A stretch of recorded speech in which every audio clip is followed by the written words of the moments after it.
Hello everyone, welcome channel learn with ease.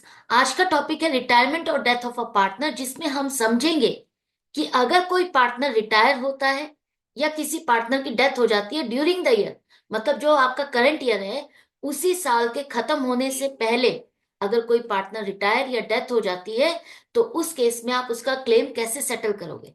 तो अगर आपको सारा कुछ अच्छे से समझना है तो मेरे साथ एंड तक बने रहना। ऑनलाइन क्लासेस चाहते हो तो मुझे इस नंबर पर व्हाट्सएप कर सकते हो अपना नाम और क्लास। और अगर आप सॉल्यूशंस ढूंढ रहे हो डीके गोयल और TS Grewal new edition book के, तो चैनल की प्लेलिस्ट को क्लिक करो, आपको सभी सॉल्यूशंस विजिबल होंगे। कम्युनिटी सेक्शन पर क्लिक करोगे तो एमसीक्यूज मिलेंगे क्विज की फॉर्मेट में, और एमसीक्यूज के सॉल्यूशन है शॉर्ट्स में। तो बहुत कुछ है चैनल पर, विजिट द चैनल। अच्छा लगे तो शेयर और सब्सक्राइब जरूर करना। अभी तक हमने सीखा है अगर कोई पार्टनर रिटायर या उसकी डेथ होती है end of the financial year, तो उसका क्लेम आप कैसे सेटल करोगे, उसको क्या क्या दिया जाएगा। आपने सब कुछ सीखा उसके प्रॉफिट शेयर के अकॉर्डिंग। आपने उसको रिवैल्यूएशन में प्रॉफिट दिया, रिजर्व्स में उसका प्रॉफिट जो बनता है वो दिया, और गुडविल का शेयर उसको दिया। उसी तरह से आपको यहां पर भी कैलकुलेट करना है। कब? जब अगर कोई पार्टनर रिटायर होता है या उसकी डेथ होती है करंट ईयर में, ड्यूरिंग द ईयर अगर उसकी डेथ हो जाती है या रिटायरमेंट वो ले रहा है किसी रीजन से, तो रिवैल्यूएशन, रिजर्व्स और गुडविल की वैसे ही ट्रीटमेंट होगी जैसे पहले आपने की। चेंज आएगा तो आपका यहां, जहां आपका प्रॉफिट करंट ईयर का भी आपको उसे देना है। कैसे और क्यों? देखो, अभी तक जो हमने सिचुएशन सीखी है वो डिटरमाइंड वाली सीखी है। डिटरमाइंड का मतलब आपने, आपका जो पार्टनर रिटायर हो रहा है या उसकी डेथ हुई है end of the financial year, जब आपकी बुक्स फाइनल हो चुकी है, आपने बुक्स को क्लोज किया, आपका प्रॉफिट फाइनल है, और प्रॉफिट को आपने एप्रोप्रिएशन से पार्टनर्स कैपिटल अकाउंट में ट्रांसफर कर दिया। तो ये फाइनल प्रॉफिट था, एक्चुअल प्रॉफिट था, जिसे आपने पार्टनर्स में डिस्ट्रीब्यूट किया। वो रिटायरिंग हो या डिजीज हो, उसके कैपिटल अकाउंट में उसका क्लेम आपने ट्रांसफर कर दिया। डिफिकल्टी आती है या सिचुएशन आपकी क्रिएट होती है जब एस्टिमेटेड आपको निकालना है। एस्टिमेटेड की सिचुएशन आएगी कब? जब पार्टनर रिटायर होगा या उसकी डेथ होगी करंट ईयर में, वो इस साल जब आपका साल क्लोज नहीं हुआ, खत्म नहीं हुआ, आप प्रॉफिट को फाइनलाइज नहीं कर पाए हो, बुक्स को कंप्लीटली फाइनल नहीं कर पाए हो, तो उस केस में आपको एस्टिमेटेड प्रॉफिट कैलकुलेट करना होगा। एस्टिमेटेड प्रॉफिट का मतलब कौन से पीरियड के लिए? मान लेते हैं आपका अकाउंटिंग ईयर शुरू हुआ 1 अप्रैल से। 1 अप्रैल से आपका अकाउंटिंग ईयर शुरू हुआ, 31 मार्च को खत्म होगा, लेकिन आपका पार्टनर रिटायर होना चाहता है 30 जून को, या उसकी डेथ हो गई 30 जून को, तो आपको उसको अप्रैल से लेके 30 जून तक का प्रॉफिट देना होगा, क्योंकि उसने 3 महीने तो काम किया है ना, उसकी मेहनत का प्रॉफिट का शेयर आपको देना होगा। लेकिन उसको कैलकुलेट कैसे करें? हमारा तो प्रॉफिट फाइनलाइज नहीं है, तो उसके दो तरीके हैं। पहला तरीका है on time basis. On time basis का मतलब है कि आप कुछ पिछले सालों के प्रॉफिट के बेस पर एवरेज प्रॉफिट लेते हो, और जितना टाइम पीरियड इस साल का बनता है उसके अकॉर्डिंग उसकी कैलकुलेशन होती है। दूसरा है टर्नओवर या सेल्स बेसिस। मतलब आपने अभी इस पीरियड की सेल कितनी की, उस सेल पर आपको नॉर्मली प्रॉफिट कितना होता है, वो परसेंटेज के अकॉर्डिंग हम उसका शेयर ऑफ प्रॉफिट उसको देते हैं। तो दोनों ही सिचुएशन में एग्जांपल के साथ समझते हैं। पहला केस है टाइम बेसिस वाला, जहां पर 3 पार्टनर है A B C, profit sharing ratio 3:2:1 है, बी की डेथ हो गई है 30 जून को। रिटायरमेंट हो करंट ईयर या डेथ हो, दोनों के केस में आपको सेम ही कैलकुलेशन करनी है, डिफरेंट नहीं होगी। फॉर द ईयर एंडेड 31 मार्च 2025, अब उसका प्रोपोर्शनेट प्रॉफिट आपको कैलकुलेट करना है। कौन से ईयर के प्रॉफिट के बेस पर? 2024 के प्रॉफिट के बेस पर। अब आपको जो करंट ईयर का प्रॉफिट लेना है उसमें आपको ये कहा है कि 2000 के बेड डेट्स जरूर से आपको एडजस्ट करने हैं। ये आपको पता चल चुका है, ये खर्चा डेफिनेट है, ये तो होना ही होना है। हमें पिछले साल प्रॉफिट जो हुआ था वो 14,000 हुआ था before adjustment of bad debts. तो अब आपको बी का शेयर ऑफ प्रॉफिट निकालना है till the date of his death. अब कैसे निकालोगे? देखो, इन तीनों की प्रॉफिट शेयरिंग रेशियो 3:2:1, बी का शेयर है 2/6। अब हमारा जो कैलकुलेशन ऑफ प्रॉफिट बनेगा वो लास्ट ईयर के प्रॉफिट के बेस पर, जो कि 14,000 है। हमने कहा हमें बेड डेट्स 2,000 का खर्चा इसमें से माइनस करना है, तो इसका मतलब करंट ईयर का एस्टिमेटेड प्रॉफिट आपका 12,000 हुआ। ये एस्टिमेटेड है, एक्चुअल नहीं है, क्योंकि हमने पिछले सालों के प्रॉफिट के बेस पर इसको लिया है। अभी आपकी बुक्स क्लोज नहीं हुई तो ये एस्टिमेटेड प्रॉफिट है। और एस्टिमेटेड प्रॉफिट के केस में अब आपका ये 12,000 का जो प्रॉफिट आया, ये पूरे साल का प्रॉफिट है। 1 अप्रैल 2024 से लेकर 31 मार्च 2025 तक का ये वाला आपका प्रॉफिट है 12,000। हमें उसे जो प्रॉफिट देना है वो 3 महीने का देना है। 1 अप्रैल से 30 जून तक का उसका प्रॉफिट जो बनता है वो देना है। अब 1 अप्रैल से 30 जून का प्रॉफिट कैसे कैलकुलेट करोगे? 12,000 मल्टीप्लाइड बाय 3 डिवाइडेड बाय 12। तो 3,000 का आपका प्रॉफिट आया। ये 3 मंथ्स का प्रॉफिट है। लेकिन ये जो 3 मंथ्स का प्रॉफिट है, ये तीनों पार्टनर्स का शेयर है। ये 3 महीने का प्रॉफिट अगर देखा जाए तो ये तीनों पार्टनर्स का शेयर है, सिर्फ बी का नहीं। तो अब आपको इसमें बी का शेयर निकालना है। तो 3,000 मल्टीप्लाइड बाय 2/6, 1,000। तो ये 1,000 का शेयर ऑफ प्रॉफिट बी को दिया जाएगा उसकी रिटायरमेंट या उसके डेथ के टाइम पर, उसका जब क्लेम आप सेटल कर रहे हो। आई होप आपको अच्छे से समझ में आ गया। जब आप एस्टिमेटेड प्रॉफिट लेते हो तो पिछले साल के प्रॉफिट के बेस पर ले रहे हो, तो वो पूरे साल का प्रॉफिट है। पूरे साल में से आपको अपना पीरियड जो आपको चाहिए उसका प्रॉफिट निकालोगे और उसमें उस रिटायरिंग या डिजीज्ड पार्टनर का शेयर निकालोगे। एक एग्जांपल और देखते हैं। राम, मनु और हरि 3 पार्टनर है। हरि की डेथ हो गई 30 जून को। आपने अभी बुक्स को क्लोज नहीं किया, राइट? लेकिन हमें इसको प्रॉफिट देना है और प्रॉफिट का बेस क्या कह रहे हैं? Average of 3 completed financial years का प्रॉफिट आपको लेना है। डेथ से पहले जो पिछले 3 सालों के प्रॉफिट्स हैं उसका बेस आपको लेना है, जो कि है 1,10,000, 1,20,000 और 1,30,000। हरी के शेयर ऑफ प्रॉफिट को कैलकुलेट करना है। कैसे करेंगे? देखो, यहां पर तीनों इक्वल पार्टनर्स है, प्रॉफिट शेयरिंग रेशियो नहीं दी तो इक्वल पार्टनर्स है। और नई रेशियो क्या हो जाएगी? हरी के जाने के बाद 1:1। हरी का शेयर ऑफ प्रॉफिट है 1/3। अब शेयर ऑफ प्रॉफिट कैलकुलेट करने के लिए आपको पिछले 3 सालों का प्रॉफिट का बेस लेना है। तो 3,60,000 का एवरेज लोगे तो वो आएगा 1,20,000। पिछले 3 सालों के प्रॉफिट में हमें पूरा प्रॉफिट 3,60,000 हुआ। और इसका एवरेज अगर हम देखें तो हम ये मान सकते हैं कि हमें हर साल 1,20,000 का प्रॉफिट होता है। तो यही हमारा एक एस्टिमेटेड प्रॉफिट हो गया 1 अप्रैल से 25 तक।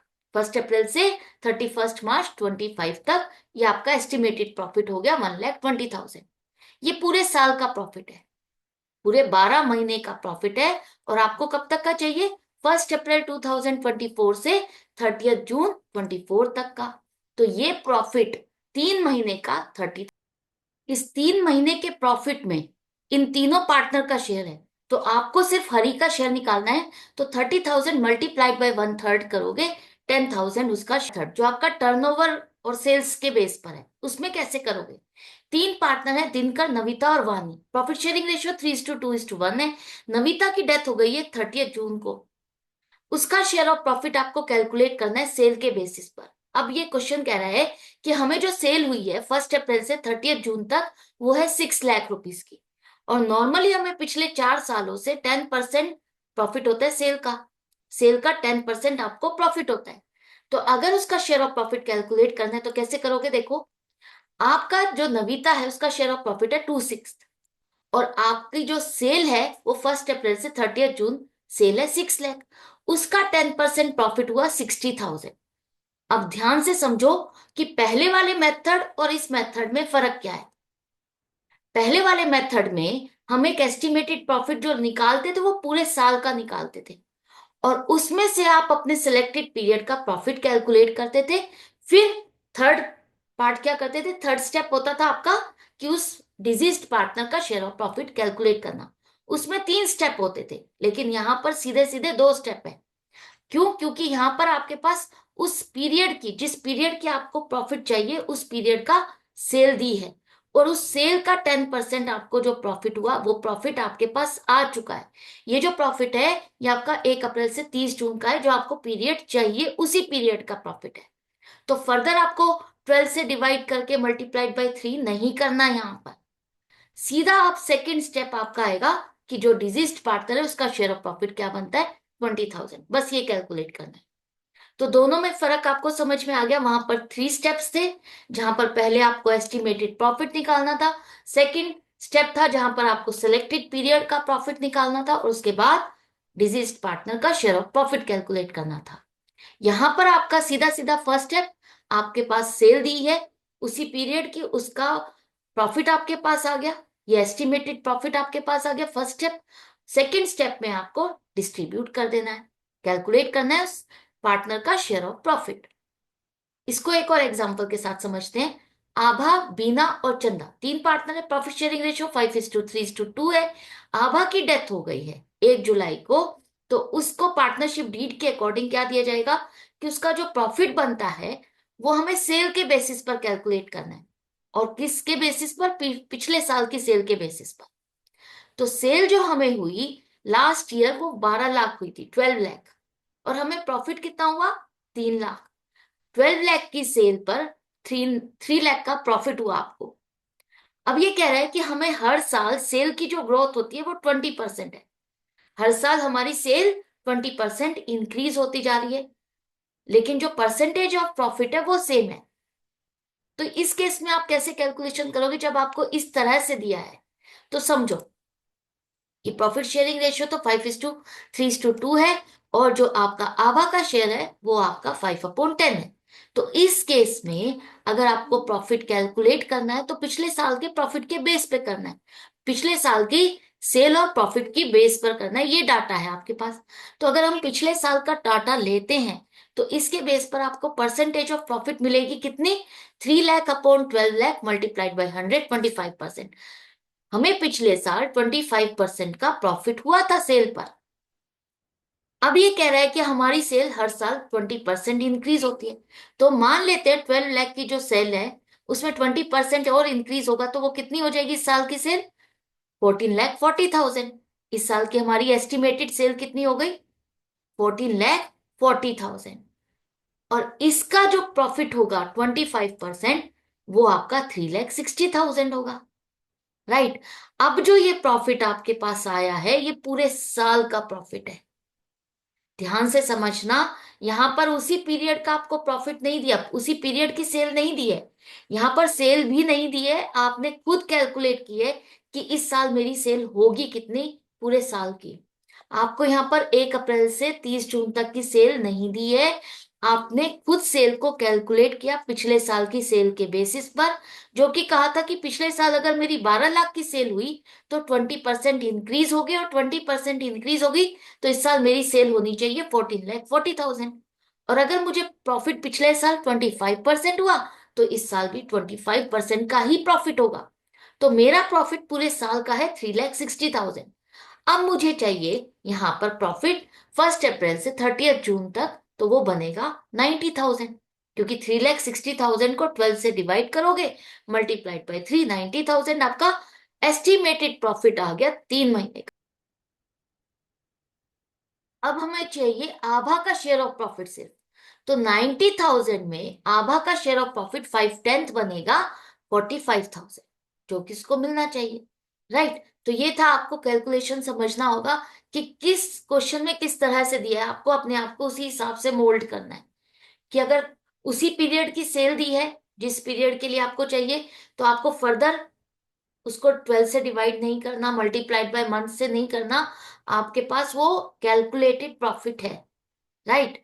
अगर आपको पूरे साल का प्रॉफिट दिया है तो आपको अपने पर्टिकुलर पीरियड का प्रॉफिट कैलकुलेट करना होगा, और उसके बेस पर रिटायरिंग या डिजीज्ड पार्टनर का शेयर ऑफ प्रॉफिट कैलकुलेट करना है। ये तो थी सिचुएशन जब आपने एस्टिमेटेड प्रॉफिट निकाल लिया। अब बात आती है कि इसको रिकॉर्ड कैसे करेंगे।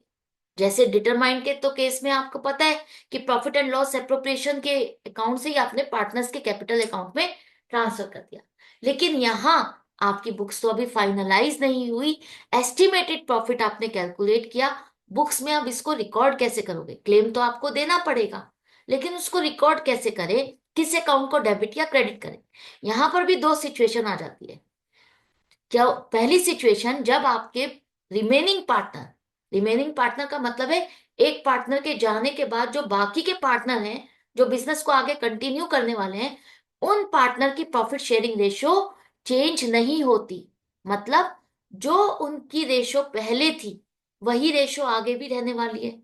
जो उनका प्रॉफिट शेयरिंग का कॉम्बिनेशन पहले था वही कॉम्बिनेशन आगे भी रहने वाला है। तो उस केस में आपको क्या करना है, हमें जो डिजीज्ड पार्टनर है, जो रिटायरिंग पार्टनर है, उसका शेयर ऑफ प्रॉफिट देंगे। तो उसके तो कैपिटल अकाउंट को आप क्रेडिट करोगे, ये तो आपको पता है कि अगर हम उसको प्रॉफिट देंगे तो उसके कैपिटल अकाउंट को तो आप क्रेडिट करोगे। लेकिन यहां पर अब आपको डेबिट किसको करना है, एप्रोप्रिएशन अकाउंट को नहीं करना, profit and loss suspense account को करना है। कि इतना पैसा प्रॉफिट का एक तरह से हमने बांट दिया है, दे दिया है, राइट। कि इतना हिस्सा प्रॉफिट का हम बांट चुके हैं।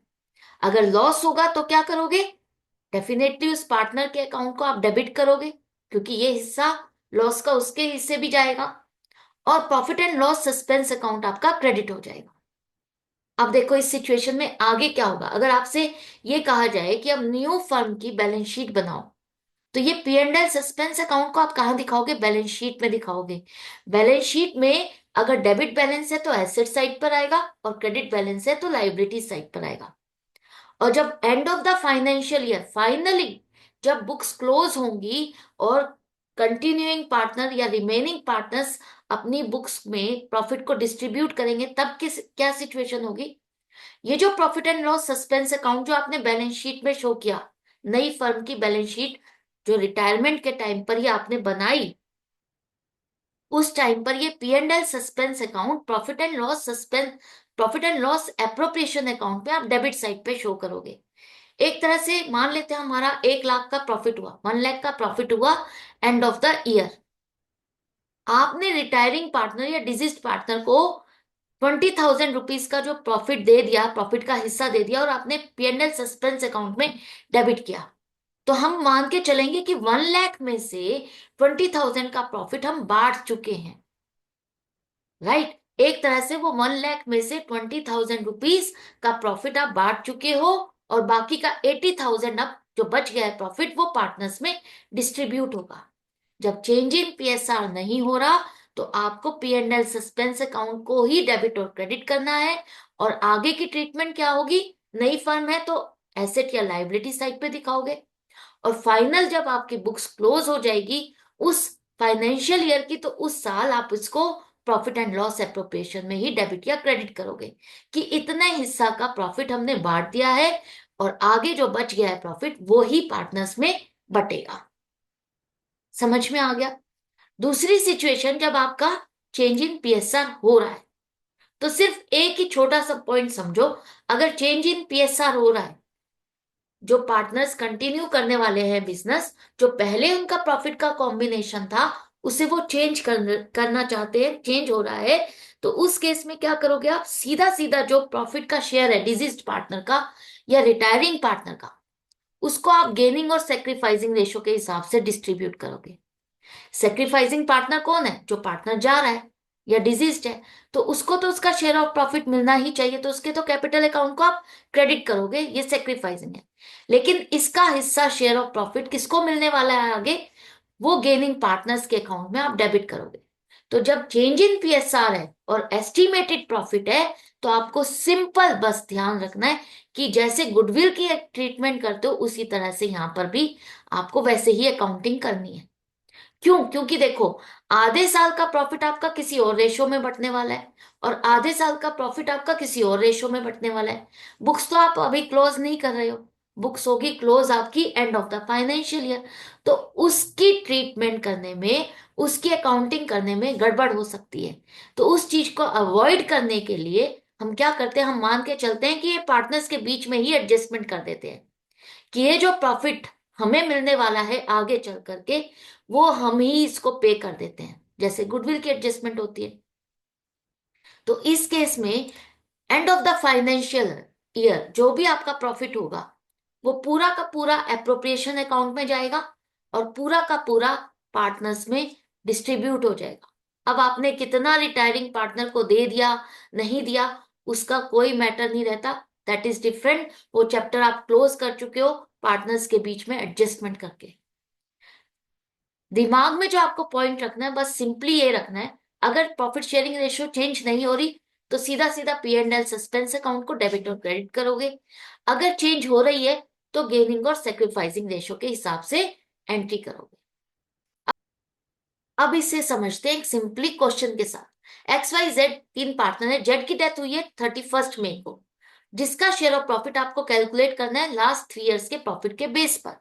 दो सिचुएशन दी है, जब चेंज इन पीएसआर नहीं हो रहा और चेंज इन पीएसआर हो रहा है, तो क्या करोगे। सबसे पहले देख लेते हैं कि प्रॉफिट का हिस्सा बनेगा कितना, क्योंकि वो तो दोनों ही सिचुएशन में सेम ही कैलकुलेशन होगी। कैसे करोगे, लास्ट 3 इयर्स के प्रॉफिट में तीनों सालों का प्रॉफिट का टोटल 54,000 है। अगर आपको एवरेज निकालना है तो इसको 3 से डिवाइड करोगे, 18,000 आपका एस्टिमेटेड प्रॉफिट आ गया। कौन से साल का, 1 अप्रैल से 31 मार्च 2024 तक का एस्टिमेटेड प्रॉफिट 18,000 है। ये पूरे साल का प्रॉफिट है। हमें चाहिए 1 अप्रैल से 31 मई तक का। 1 अप्रैल से 31 मई तक का प्रॉफिट, 2 महीने का प्रॉफिट आपको चाहिए। तो 18,000 को 12 से डिवाइड करोगे, मल्टीप्लाइड बाय 2 करोगे, तो आपका आ गया प्रॉफिट 3,000।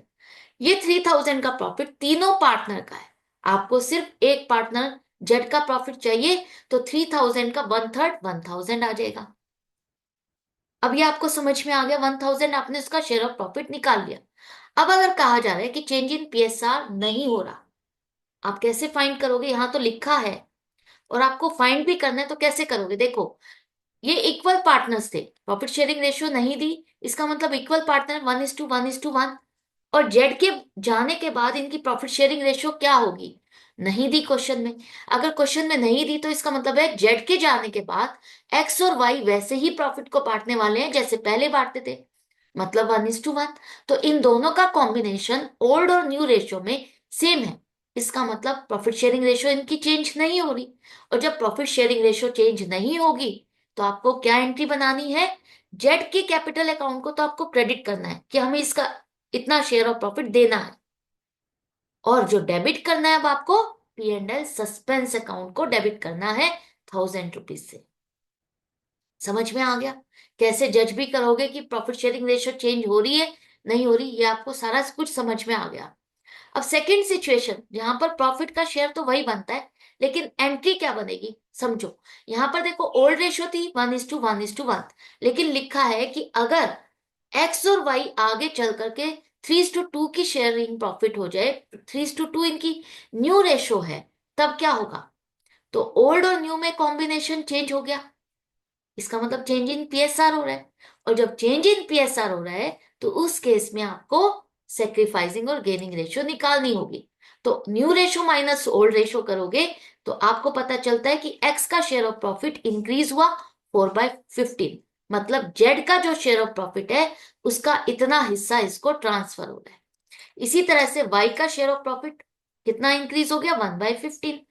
दोनों का शेयर ऑफ प्रॉफिट इंक्रीज हो रहा है। कैसे कैसे इंक्रीज हो गया, क्योंकि जेड का जो भी शेयर ऑफ प्रॉफिट था वो इन दोनों में डिस्ट्रीब्यूट हो गया, इन दोनों ने आपस में बांट लिया। किस रेशो में, 4:1 की रेशो में।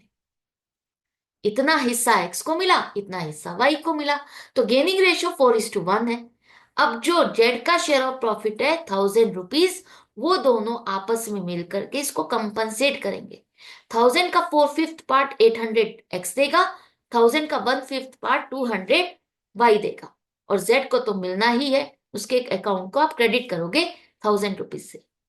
तो दोनों सिचुएशन में आपको कैसे एंट्री करनी है समझ में आ गया, क्लियर हो गया। अब हमने कैलकुलेशन करनी सीख ली, अब बारी आती है पेमेंट की, कि उसको पेमेंट कैसे की जाए। तो पेमेंट के वही दो मेथड है, लमसम पेमेंट, एक ही बार में पूरी पेमेंट कर देना, या दूसरा आप उसको पेमेंट कर रहे हो इंस्टॉलमेंट्स में, मतलब पूरी पेमेंट एक बार में ना करके उसे हम एक तरह से लोन ट्रीट करते हैं। अगर आप लोन ट्रीट कर रहे हो तो दो सिचुएशन आ जाती है, अगर आपका एग्रीमेंट है तो एग्रीमेंट के अकॉर्डिंग आप उसके लोन पर उसको इंटरेस्ट दोगे, और एग्रीमेंट नहीं है तो इंडियन पार्टनरशिप एक्ट के प्रोविजंस को फॉलो करना पड़ेगा, जहां पर उसको दो सिचुएशन दी जाती है, दो ऑप्शन दी जाती है कि या तो अपने पैसा जो आपका पेंडिंग है उस पर 6% पर एनम के हिसाब से इंटरेस्ट ले लो, या आपका जो शेयर ऑफ प्रॉफिट बनता है, आपका जो आगे पैसा यूज किया गया, फर्म ने जो पैसा आपका यूज किया और उसको यूज करके जो प्रॉफिट अर्न किया उसमें जो शेयर बनता है वो आपका प्रॉफिट आप ले सकते हो। तो दोनों में से एक ऑप्शन ऑप्ट की जा सकती है, जो कि मैं आपको लास्ट वाली वीडियो में समझा चुकी हूँ, सेक्शन 37। अगर नहीं देखा है तो जल्दी से जाके देखो और सीखो। अब देखते हैं कि अगर हम एक ही बार में पेमेंट कर रहे हैं तो जर्नल एंट्री क्या बनेगी। रिटायरिंग पार्टनर है तो retiring partner capital account debit to bank या कैश अकाउंट हो जाएगा।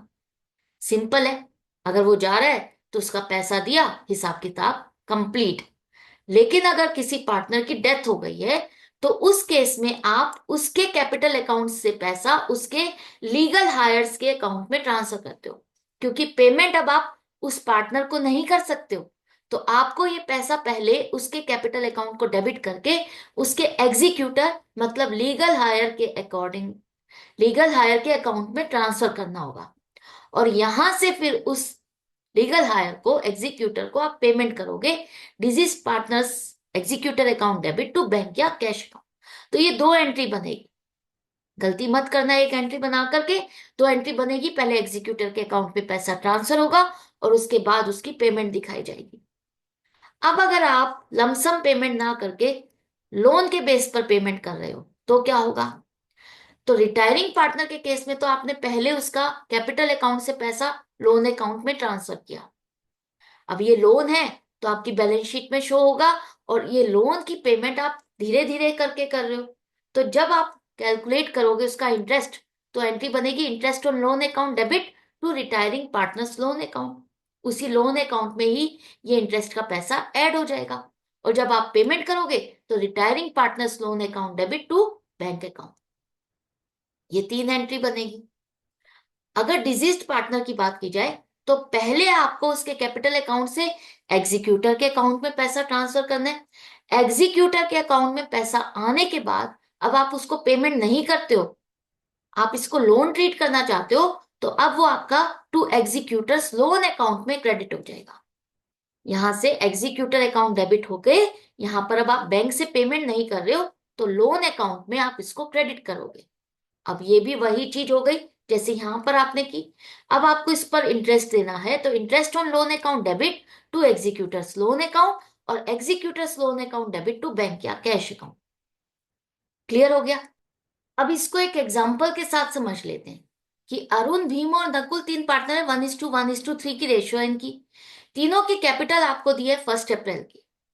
अब जो यहां पर इनकी जो बुक्स क्लोज होती है वो 31 मार्च को होती है, जिस तारीख को भीम की डेथ भी हो गई। तो end of the financial year पर ही इसकी डेथ हुई है। तो एस्टिमेटेड प्रॉफिट नहीं लेना आपको, आपका डिटरमाइंड प्रॉफिट होगा, क्योंकि जब बुक्स क्लोज हो रही हैं उस टाइम पर आपका प्रॉफिट कैलकुलेटेड है, फाइनल है। यहां पर उसको पार्टनरशिप डीड के अकॉर्डिंग क्या क्या मिलेगा। एक तो इंटरेस्ट ऑन कैपिटल दिया जाएगा, first day of the accounting year से देना है आपको। और डिजीज्ड पार्टनर का शेयर ऑफ गुडविल कैसे कैलकुलेट करना है, वो लास्ट 3 इयर्स के प्रॉफिट के बेस पर कैलकुलेट करना है। तो कैसे करोगे सब कुछ देखो। सबसे पहले आ जाते हैं उसके अकाउंट में। उसके अकाउंट में आपका कैपिटल का बैलेंस है 1,50,000, यहाँ दिया है ना 1,50,000। उसके बाद उसका शेयर ऑफ गुडविल आपको कैलकुलेट करना है। तो शेयर ऑफ गुडविल आपको लास्ट 3 इयर्स के बेस पर कैलकुलेट करना है। तो टोटल हो गया 4,50,000, एवरेज हो गया 1,50,000, और गुडविल हो गई आपकी 2 इयर्स परचेज लेना आपको। 2 इयर्स परचेज का मतलब है 2 से मल्टीप्लाई करोगे तो 3 लाख। भीम का शेयर ऑफ प्रॉफिट बनता है 1/5, तो 1/5 शेयर ऑफ प्रॉफिट इसका 60,000 हो गया। अब आपकी गेनिंग रेशियो आपको चाहिए। रिटायरिंग पार्टनर या डिजीज पार्टनर के केस में उसका शेयर ऑफ गुडविल किसको मिलने वाला है ये आपको फाइंड करना होगा। तो यहां पर गेनिंग रेशियो क्या रहेगी, 1:3। क्यों, क्योंकि भीम के जाने के बाद अरुण और नकुल आगे प्रॉफिट को कैसे बांटने वाले हैं, नहीं दिया। तो इसका मतलब जैसे पहले बांटते थे वैसे ही बांटने वाले हैं। तो 1:3 इनकी प्रॉफिट शेयरिंग रेशियो पहले भी थी और अभी भी है, तो यही इनकी गेनिंग रेशियो है। तो इस हिसाब से 60,000 का 15,000 अरुण देगा और 45,000 नकुल देगा। तो इसके कैपिटल अकाउंट को आप क्रेडिट करोगे 60,000 से।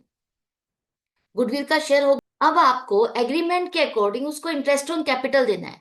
इंटरेस्ट ऑन कैपिटल सिर्फ डिजीज पार्टनर को दिया जाएगा 10% पर एनम के हिसाब से, लेकिन कब से कब तक, आपका जो अकाउंटिंग ईयर है उसके पहले दिन से लेकर के उसके डेट ऑफ डेथ तक का आपको उसको इंटरेस्ट ऑन कैपिटल देना है। अब अगर भीम का केस देखा जाए तो उसकी डेथ हो गई 31 मार्च, जो कि end of the accounting year है आपका। तो इसका साल शुरू कब हुआ था? 1 अप्रैल से शुरू हुआ था। तो इसका मतलब इसको जो यहाँ पर इंटरेस्ट मिलेगा पूरे साल का मिलेगा 15,000 रुपीज। 1,50,000 का 10%, 15,000।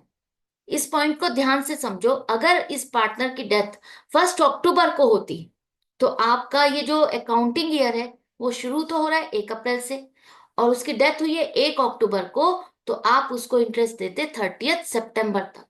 ठीक है, तो ध्यान से इस पॉइंट को समझो। ये क्या कहना चाह रहा है, जिस साल उसकी डेथ हुई है वो साल आपका कब से शुरू हुआ?